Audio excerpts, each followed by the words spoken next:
I'm angry. I'm livid. It never came to this point.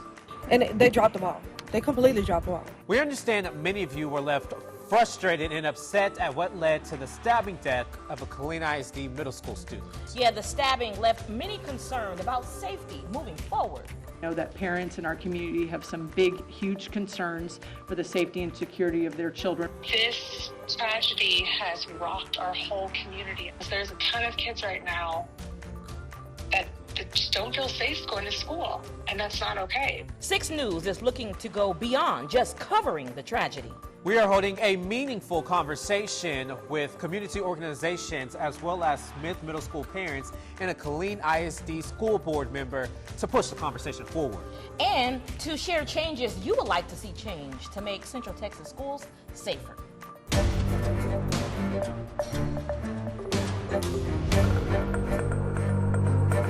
Well, welcome to 6 News Community Conversation, Seeking Solutions. Thank you so much for joining us as we come together as a community in response to a heartbreaking event that has left many of us asking, how can we make our schools safer for our children?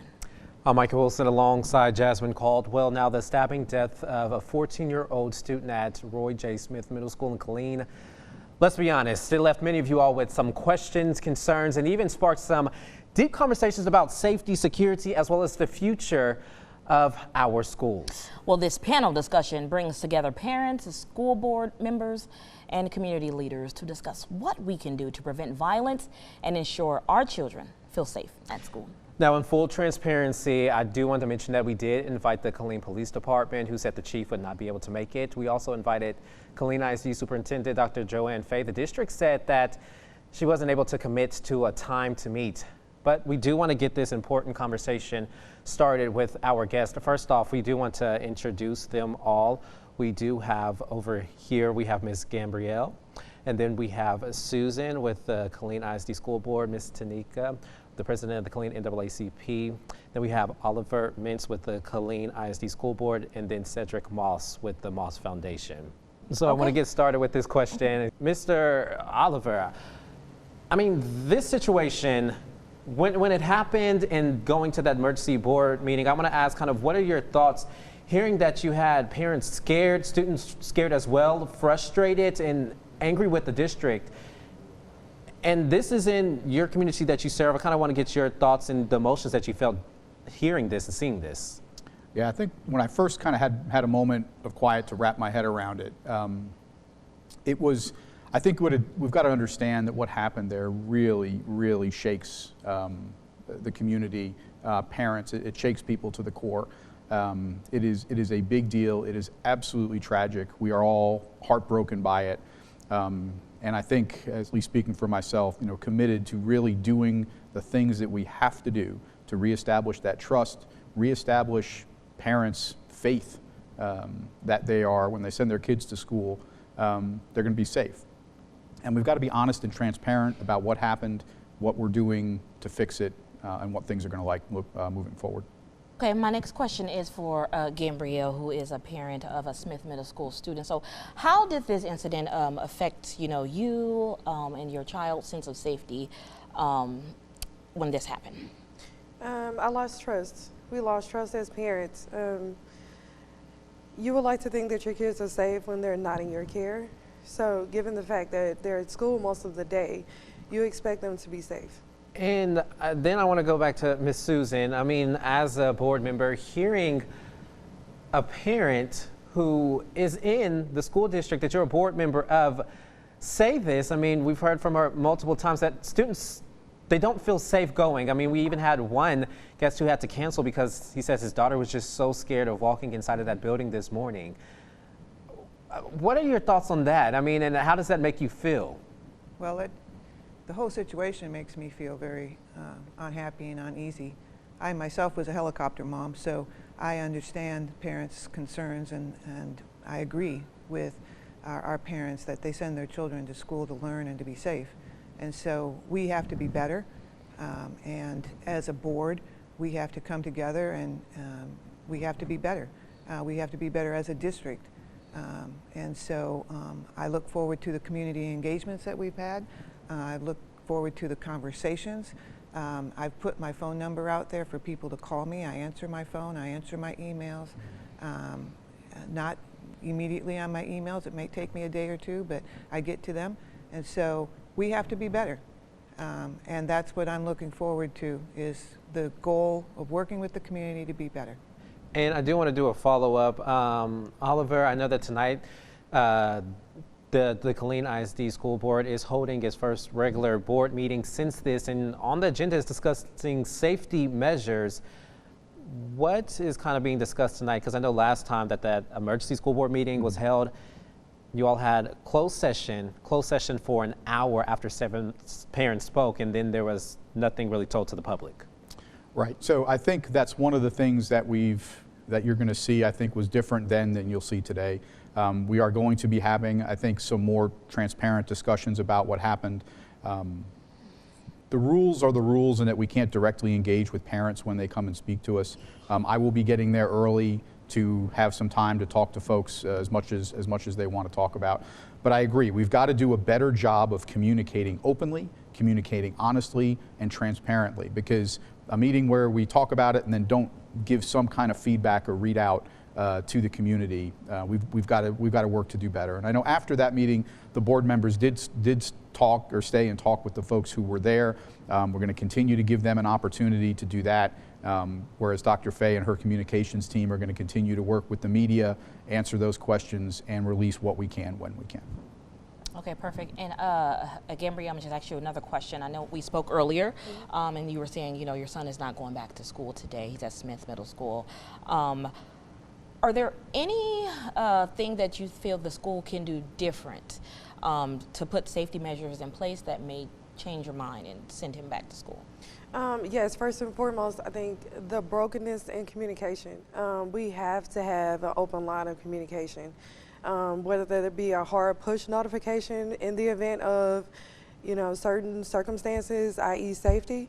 Definitely communication, and I will definitely have to know that he's safe. So whether that be them going through the metal detectors every day, them not bringing book bags for a while, like, until we can figure it out, like, something has to happen immediately.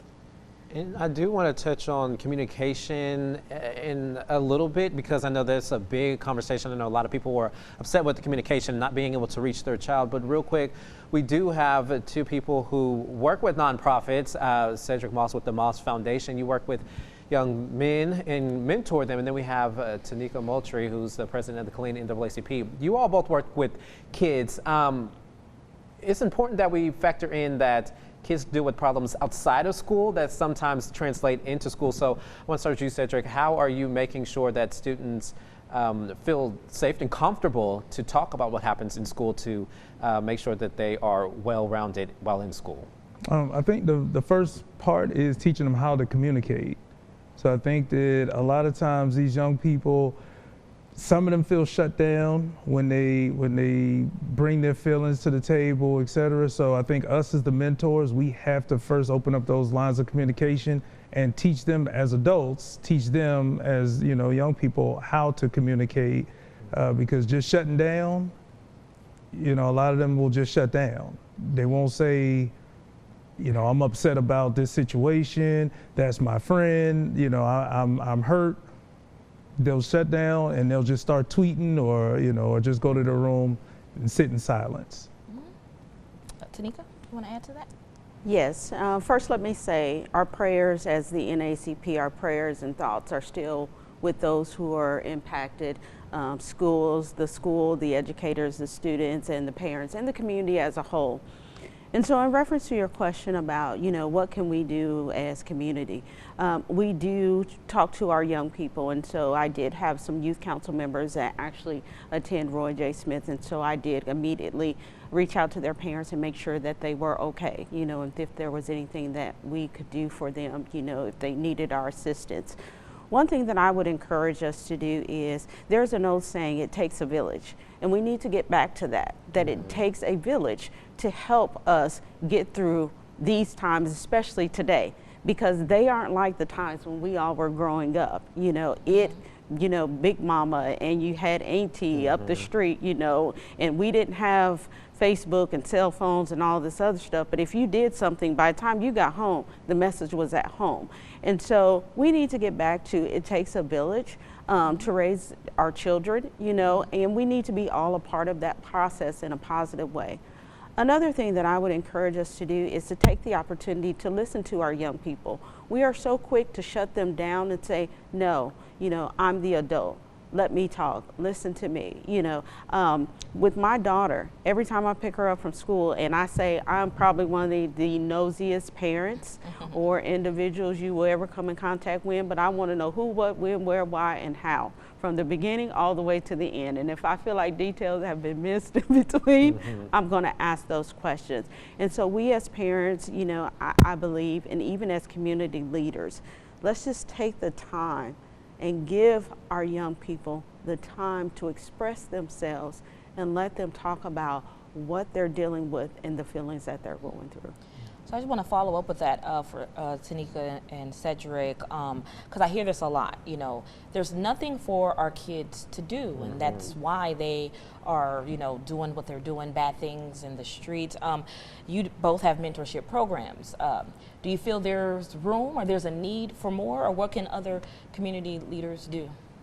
So I'll go first. Okay. So with the Moss Foundation Hope Mentorship Program and as well as the NAACP's Youth Council, and a lot of people in the city may not know, there are over 15, closer to 25, but I know 15 for sure, mentorship programs in the city.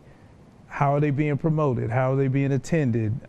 Things like that. So I know, you know, specifically for Ms. Moultrie and I, we've partnered, and even something as simple as taking, you know, 50, 60 kids to the movies, and going to the Capitol, if it's fishing.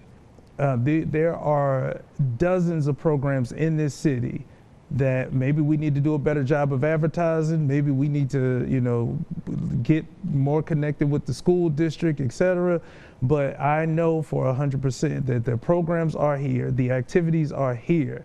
The school district has activities, CTC has activities. So there are dozens and dozens of outlets for these young people. And I encourage and I implore these parents to get their kids active, because I see so much on social media that there's nothing to do in Killeen. I've been in Killeen since 2015, and if people know me, they know I love the city of Killeen. I have found so many activities, so many, you know, platforms for kids to get active, and I will turn it over to Ms. Moultrie and NAACP.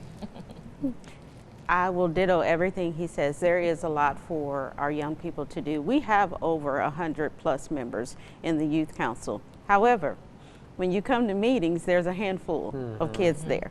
And so again, you know, I would implore parents, guardians, to get the kids there. So whether it's with the Moss Foundation or the Pearls of Excellence or YLI or the NAACP Youth Council or the Zetas Mentorship, there are a lot of mentorship programs out there for our young people. We as parents just need to take the time to get them there. And if they can't get there, and I know Mr. Cedric Moss will do the same thing, we'll come get them. We'll come get them and take them to these activities and events. But we try to ask them what it is that they want to do. And so when we hear that, and we hear it all the time, there's nothing to do here in Central Texas or in the city of Killeen. And then when we start rattling off these things, they're looking at us like, oh, okay, you know. And like he said, maybe we need to do a better job of just getting our young people connected to these actual mentorship programs. But they're out there. They are definitely out there. And some are even in the schools as well. And real quick, I know Ms. Susan has something to say, but I do want to ask, have you all reached out to Killeen ISD to see for ways that you all can help the district, as Dr. Joanne Fay says she's looking to have conversations with community and get community input? Yes, I have had a conversation with Dr. Fay, and so we are just, you know, putting something together to do that. One thing that we as the NAACP, you know, try to do, and I said this when Dr. Fay first got hired on at the district, you know, I may not have birthed all 44,000 of these students, but they're all my babies. And it is our responsibility as the NACP to take care of every last one of them. What that looks like, we have to work together and to come together and say what is in the best interest for them. I'll also say this, the NACP is about solutions. We are not so focused on the problem. Yes, there is a problem out there, but let's focus on the solution of how we can make things better. A lot of people come griping and complaining. And I'll say this even further, and this is Tanika saying this because I've lived in this community for so long. We're in an uproar for two weeks or a month. And then after the storm calms, no one has nothing else to say. Keep that same energy going because we have young people who we've got to raise up, who we've got to bring up, who we've got to make productive, positive citizens to be able to thrive in this community. And so I would just encourage anyone who is watching this that we need to keep that same energy. We need to have these same conversations, you know, because the NAACP is still going to be here, and we've been here over 50 plus years, and we're not going anywhere. But we are a part of this community, and we are here to stay, and we are here to come up with solutions to make it better. And then I know Ms. Susan has something, and then I have a question for Gabrielle after. I just wanted to say in regards to the youth programs, that was always one of my concerns when my children were in that age group, because getting them into those groups.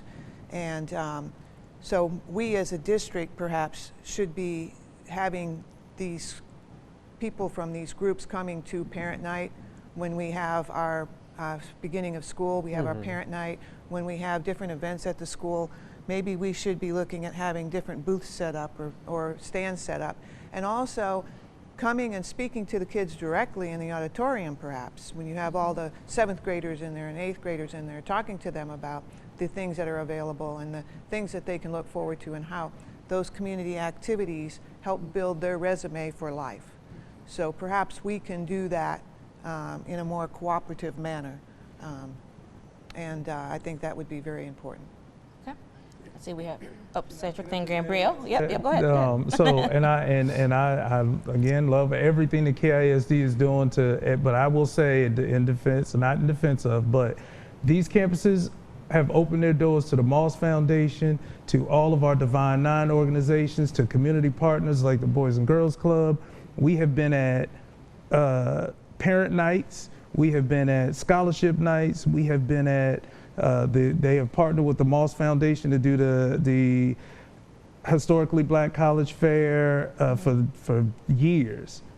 So the district has been absolutely amenable to allowing organizations in. Maybe we need to do a better job of publicizing that, but the parent liaisons on these campuses, and I know that every campus does not have a parent liaison, but the parent liaisons at Killeen High School, at Patterson Middle School, Shoemaker High School, and I'm just naming campuses that I've personally gone to, they are doing a phenomenal job of inviting the community partners. Now we may, again, it seems like the communication piece of it, or maybe we need to be on the district website more. But the campuses have absolutely opened their doors to us. We have been present on these campuses, but I will say this, and then I will let you go.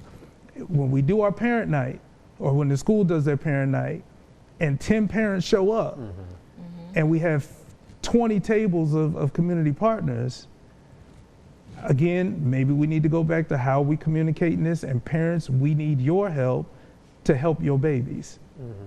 So. And I like that you brought that up, because I know a lot of people are looking for a finger to blame in this situation, but I mean, the point of this conversation is how do we move forward from this? It happened and it's left a lot of us upset, confused, and angry, but how do we move forward from this? And you mentioned communication, Gabriella.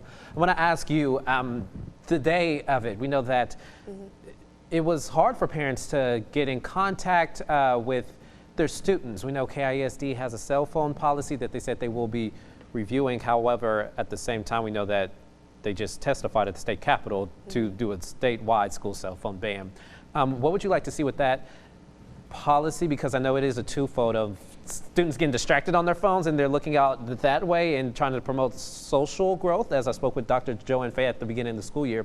However, then you have situations like this where this happens and you feel, well, some parents felt the district didn't reach out to them or communicate with them well enough and they couldn't reach their kid. What would you like to see change in that?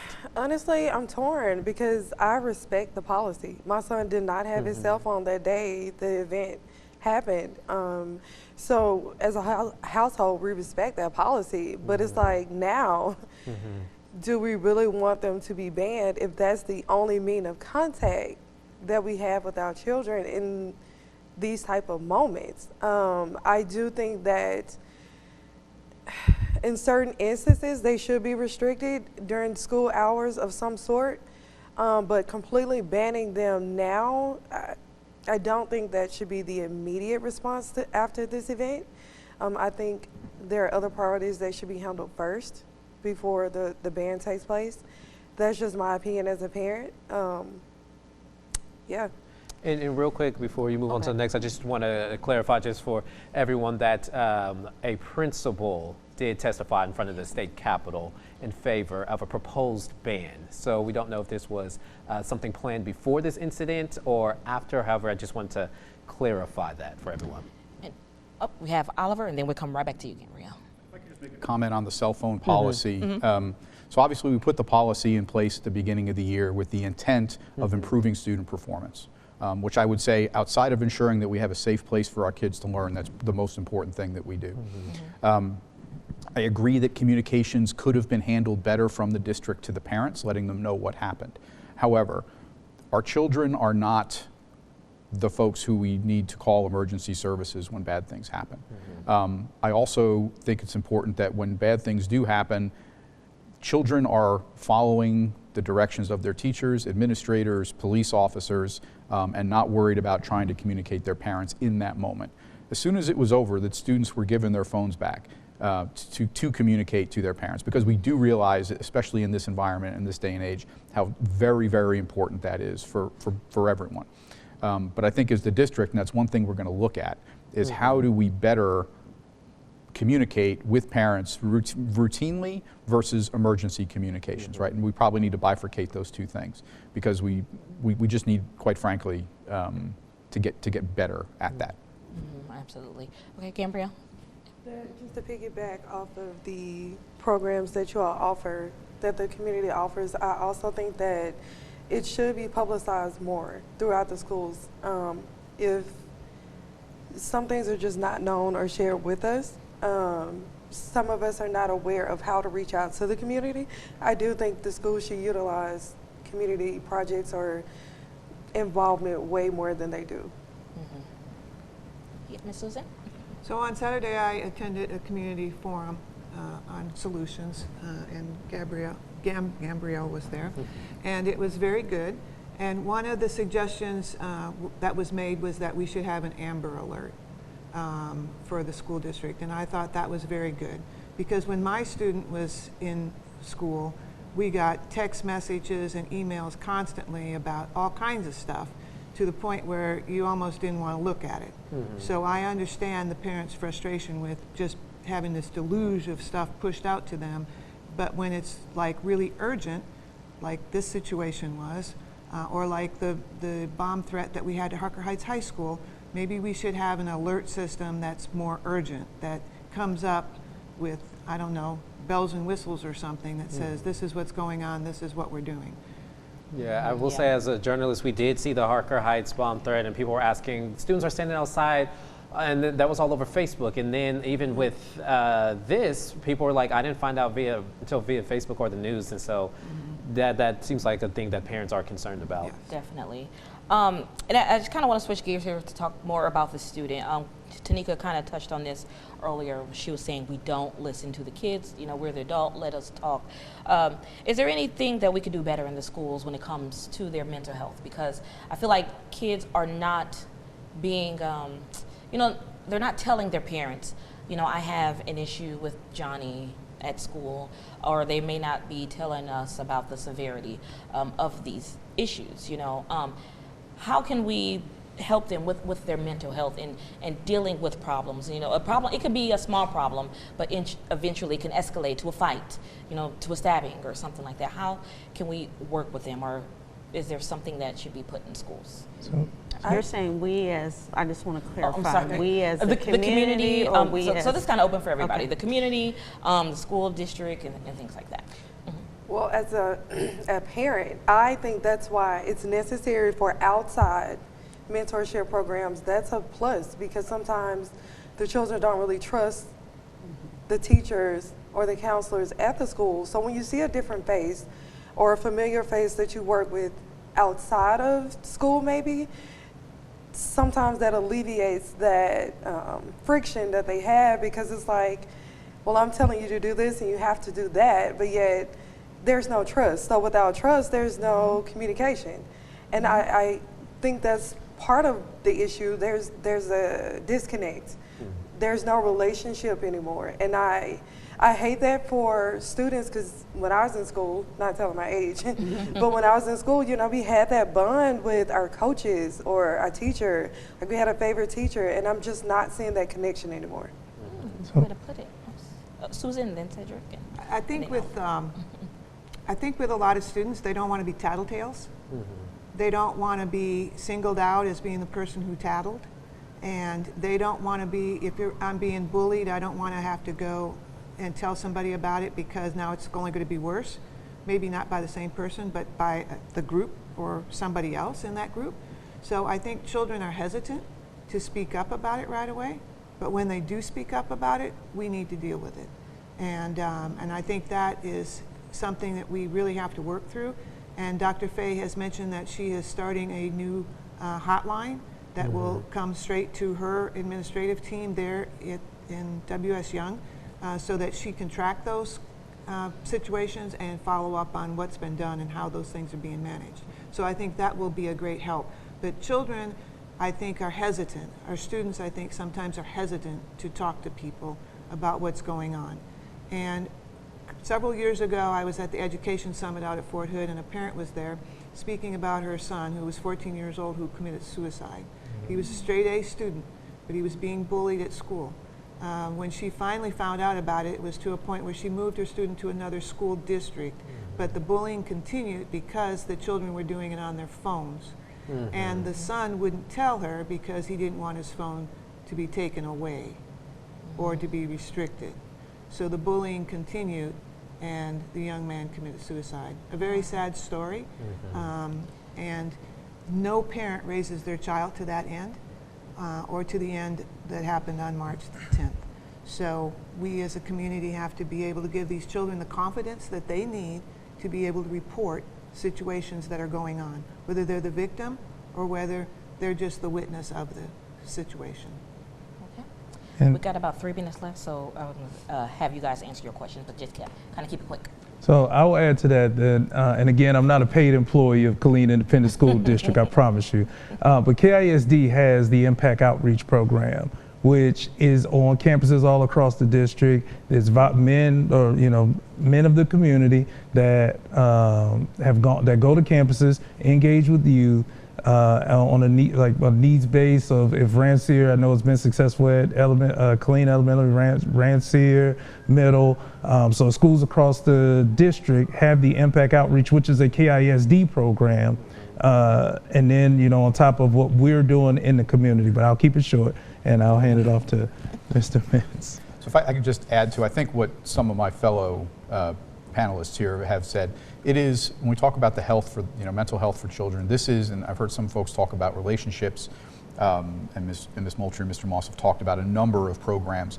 That's what it takes. There's no lightning bolt that drops out of the sky and fixes this problem, all right? It is continued engagement by parents. It is continued engagement at the campus level, at the classroom level, at the coach level, at the board level, to make sure that we're providing all those services. But some kids are going to go to parents, some kids are going to go to coaches, and it's just whatever relationship those kids have, and we've got to have the services there to meet them where they are. And real quick, I want to ask Ms. Gambriel a question before we go to final thoughts. But what could be done, if anything, to rebuild this relationship with you and other parents, with the district and parents? Full transparency. And I want to be honest enough to say that Transparency does include truth. However uncomfortable that may be, we cannot address the issue, fix the issue, if the issue is not being told in an honest manner. We have to start somewhere. Let's start with the truth. Let's fix it. Let's find a solution. Let's move forward. Absolutely. Final thoughts before we wrap this up. We can start with Cedric and work our way. And work our way around. As I was going through it in my mind.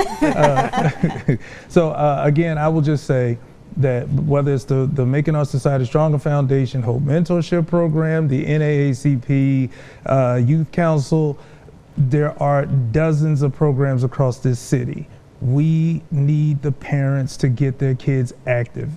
And I will also add to that, the school district has welcomed us in, but we as the community partners need to ensure that while we're doing all of our meetings and putting all of our projects together, that what we are planning aligns with what the district has going on and with the rules and regulations and all the things of the district. So to all of the community partners, I challenge you, I implore you as well, make sure that what we're planning and what we're doing aligns with what the school district needs us to do. Okay, Mr. Nix. So I think I just kind of wrap where I began, that this has shaken people in a whole number of ways. And we talk about how do we rebuild it. Well, it's only going to get rebuilt kind of at the speed of trust. And when it comes to a point where the parents of this district feel that they are safe sending their children to school and they are going to get a good education while they're there, that our staff members, our employees feel like they too are in a safe environment. Once we've reestablished that trust, I think we will see a whole lot of progress moving forward. But in the meantime, we've got to work to speak. We've talked about, I've heard the word transparency, and I've talked about accountability. I think it's just flat out honesty. You know, it's a word we've kind of think gotten away from, but we probably ought to get back to. And just speaking honestly with one another about what's happening in the schools and what the district is doing to fix it. Okay. Gabrielle?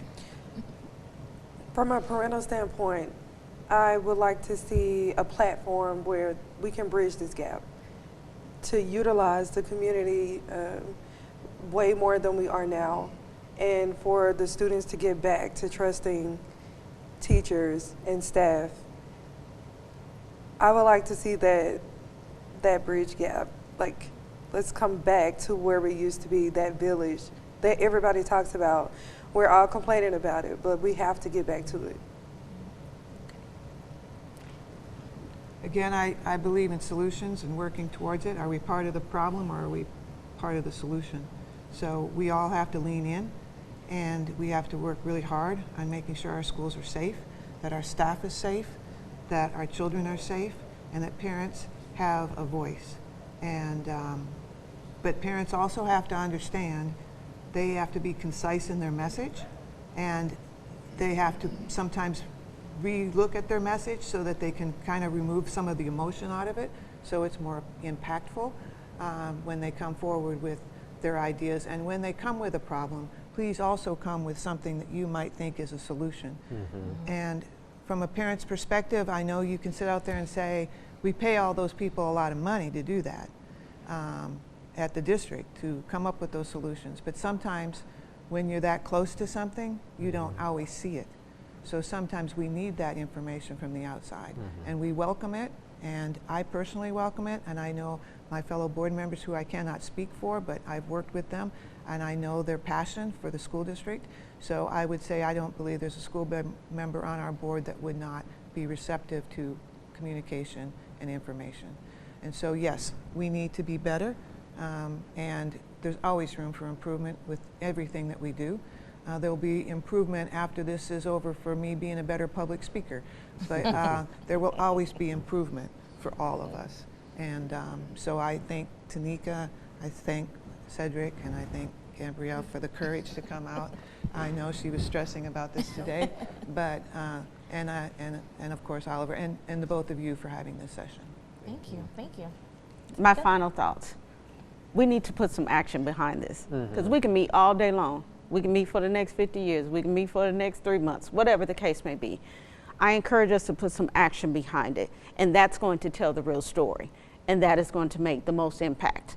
And so as we leave here today, as we think about today, as we move forward with today, put some action behind it. Absolutely. Okay. All right. Thank you all so much. I guess you can give our little recap or final thoughts. The main thing is communication. Parents, the district, as well as the board, communication with each other. Figure out even communication to let them know that there are outside programs. I want to say that Jasmine and I both frequent Killeen. She lives in Killeen a lot. Someone left on my Facebook comment, is Killeen a bad place? No, Absolutely it's not. Every community has their issues, and this isn't just a Killeen ISD issue. It's an issue across all school districts across Central Texas, all across our area. They're facing similar issues. However, now Killeen ISD is the focus of this, and we're trying to figure out how to move forward. So don't let the conversation stop here. Sanika said, put action behind it. Don't just talk. Don't just point a finger. Move forward with it. Absolutely, absolutely. A very heartbreaking situation, but now it is time for the community to heal.